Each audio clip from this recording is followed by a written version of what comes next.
Alberto Fujimori, Keiko Fujimori, conversaron, ¿no?, en casa, no sé, viendo quizá una serie en Netflix, ¿no?, tomándose un lonchecito, y decidieron ellos dos, como es un partido muy institucionalizado, ¿no?, como es un partido de grandes cuadros, ahí tienes a Miki, a Lucho, todos ellos, ¿no?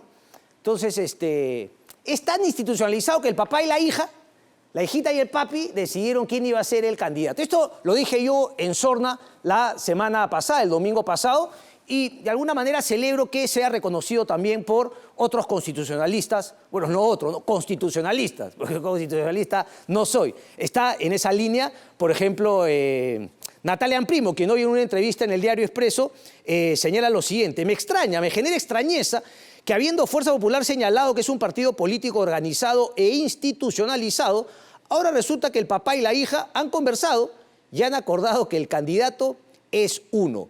Le pregunta Aarón Salomón, sin que haya existido un debate y votación en la interna. Así es, responde Natalia Amprimo. Esto no puede ser un sultanato. Y claro que lo es, desgraciadamente. Y repito, digamos, con la complicidad de todas esas personas que se sienten políticos detrás. Dije, los dos nombres más importantes, ¿no?, que manejan Fuerza Popular, Miki Torres y Luis Galarreta. Y que finalmente no aplauden esto que claramente, como dice Natalia Amprimo, es un sultanato de los Fujimori. En esa misma línea, el clan Pucho, por Rafael, el clan Pucho. El clan Pucho, se la recomiendo. Una película en Netflix que habla justamente sobre Arquímedes Pucho y sus hijos y cómo desarrollaron una organización criminal que se dedicaba al secuestro. Pero ese es otro tema, me he confundido. El clan Fujimori es el artículo por Rafael Belaúnde Llosa. Y también habla de lo mismo. Estoy haciendo un poquito, ¿no?, una introducción porque voy a enlazarme en breve con el doctor Aníbal Quiroga, abogado constitucionalista, para hablar sobre la candidatura de Alberto Fujimori. Porque claro, más allá de todos estos temas que hayan decidido en la interna, papá e hija, quién es el candidato, vale la pregunta si es que esto es un marketing político, si es que esto es una estrategia y sobre todo el punto fundamental, para que la gente no sea confundida, para que la gente no sea inducida al error. ¿Puede o no puede Alberto Fujimori postular a la presidencia? Desde el punto de vista jurídico. Desde el punto de vista político, las opiniones son inacabables. Pero en el tema jurídico no es tan opinable. ¿Puede o no puede? Pero bueno, antes de ese puede o no puede, en el artículo que les comentaba de Rafael Belaúnde Llosa, que al parecer va también de candidato a la presidencia, habla de unos temas que me parecen importantes resaltar. Porque de alguna manera analiza la consecuencia política de lo declarado por Keiko Fujimori. Keiko Fujimori, al haber puesto eso en tu Twitter, digamos, tira por la borda todo el discurso que tuvo para intentar ganar las elecciones, sobre todo en el 2011 y en el 2016, sobre todo la del 2016. Ustedes recordarán su presentación en Harvard ante una invitación de Steve Levitsky, en la cual decía que era una mochila que había que cargar, etcétera, etcétera. Y sin embargo parece que la mochila hoy la lleva ella con orgullo y hasta se pone de acuerdo con su papá para cederle la candidatura a la presidencia de la República. Leo a Belaúnde Llosa.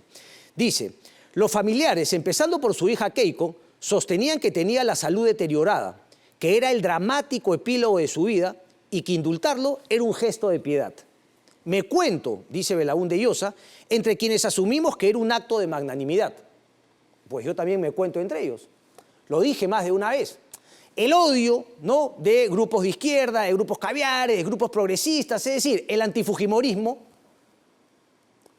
ese antifujimorismo que en algunos casos puede ser legítimo, pero no, hablo justamente del otro, ¿no?, del irracional, de ese que llevó, por ejemplo, a Pedro Castillo a la presidencia.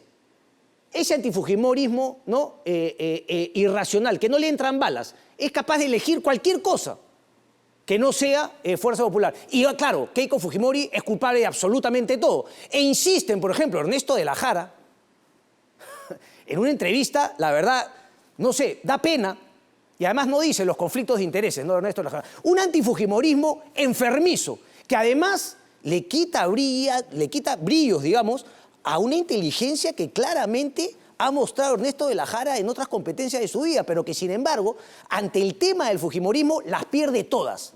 Gran trabajo, ha dicho, de los fiscales José Domingo Pérez y Rafael Vélez. Es decir, insistir que la hipótesis fiscal puede tener éxito siendo abogado, viejo, es de una locura o un odio que no se entiende, la verdad. No se entiende. Pero bueno, después voy a citar esa entrevista de Ernesto de la Jara, sin decir además que él llevó a José Domingo Pérez y a Rafael Vela a la Universidad Católica a enseñar y que al hijo le contratan. No, es una serie de conflictos de intereses que la verdad tira por la borda toda la carrera de Ernesto de la Jara en el campo jurídico. Pero bueno, retomo lo que decía Rafael Belaúnde Llosa. Dice, en un cónclave de padre e hija acaban de decidir y anunciar que, con la libertad recuperada, Alberto Fujimori postule a la presidencia. Confirmamos así que Fuerza Popular es la continuidad del fujimorismo noventero, el de las viejas mañas. Sigue vivo en sus quiebres deshonestos, en sus artimañas, en ese pragmatismo maléfico que lo lleva a jugársela con la izquierda congresal radical, ahí donde sus agendas subalternas confluyen a mostrarnos la sustancia viscosa de la política criolla. Esto es un punto de vista de Rafael Llosa. Yo creería que es cierto y que desgraciadamente le da balas a todos estos antifujimoristas radicales, odiadores que han venido criticando este tema. Es decir, le da en la yema del gusto. Esta actitud, vamos a decirla con honestidad, cacacena del fujimorismo de Keiko y de Alberto. Hay que decirlo. Me pregunto qué dirá Kenji, después de cómo lo maltrató su hermana y todos esos fujimoristas ahí en el Congreso del 2016, si es que él está de acuerdo con este tema. Pero bueno, finalmente, Kenji, Keiko, Alberto, es una triada, men. El Perú debería estar por encima de unas cuantas personas, pero así es el cacacenismo nacional. Alberto, dice, Alberto, o sea, el caudillismo en su máxima expresión. Pero bueno, vamos al tema jurídico. Y no solamente vamos a entrar al tema jurídico con Aníbal Quiroga, porque Aníbal Quiroga también habla de un tema muy importante. Y dice lo siguiente, la postulación de Alberto Fujimori supone un reto al sistema jurídico y a la sociedad.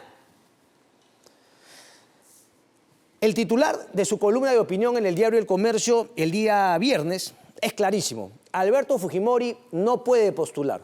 Natalia Amprimo, en la entrevista que comentaba el día de hoy en Expreso, señala lo mismo. Alberto Fujimori no puede postular. Indulto no lo rehabilita. Ernesto Blume Fortini, quien justamente no todos esos sectores de izquierda antifujimoristas decían que era fujimorista. ¿Cómo le decía a Rosa María Palacios? Cuando algo no le gustaba, un truquini, ¿no? Todos los que se supone eran atacados como fujimoristas porque fallaban de una forma que no le gustaba a ese sector antifujimorista, pues ahora han salido con el tema de la Constitución por delante. No puede postular. La ley no se lo permite. Pero bueno, como bien dijo Romy Chan, este Congreso de la República podría encargarse de que eso no siga siendo así, porque este Congreso de la República, como digo, puede aprobar cualquier cosa, siempre y cuando se pongan de acuerdo, haya un toma y daca, ¿no? Yo te doy esto, tú me das lo otro y finalmente esto sale. Porque así va el Congreso de la República. Y nosotros, como yo he repetido más de una vez, al ser simples testigos de lo que está ocurriendo, no hacer absolutamente nada al respecto, seguimos, digamos, construyendo el escenario perfecto para que el 2021 parezca un juego de niños respecto a lo que puede ser el 2026. Y sobre todo con esto que dice Altuve y que dice la revista The Economist.